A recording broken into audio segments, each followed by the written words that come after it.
Mult pidevalt küsitakse, et kuidas neid lappe siia nende otsikute alla kõige paremini panna saab. Mõtlesin, ma näitan teile siis. Võtame kõigepealt ette selle kolmnurkse. Seda lappi saad lappida igati pidi, siis kui mõni osa jääb mustaks juba, siis sa saad kasutada seda osa, mis veel on puhas. Siin on veel puhas koht, Puhas koht võiks olla see koht, mis jääb vastu lauda. Ehk siis see on see, mis hakkab mööda pinda käima. Voldid selle niimoodi pooleks, võtad oma selle otsiku, vaata, et sul see svamm ka siin vahepeal oleks, See svamm võtab lihtsalt suurema niiskuse ja kuumuse enda sisse, et siis kui lähed siin mingi puitpindade põranda peale, siis ta ei jäta nii märjaks ja paned selle otsiku siia keskele ja siis lihtsalt on nurkade mäng, et võtad ühe nurga, boom, võtad teise nurga, boom, võtad siit ülevalt jälle kolmanda nurga, boom, nende klappid alla siis ja viimase, boom, siia klapi alla ja ongi olemas siis järjekordne kolmnurkne lapp. Ja nüüd siis, kui võtta põrandaharjas, samamoodi on siin see svamm, paned selle svammi vahele ja see on nagu veel lihtsam, et sa lihtsalt võtadki omale selle lapi, voldid pooleks,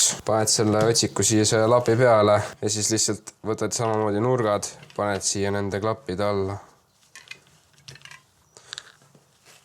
Vahepeal pingutad ka natukene.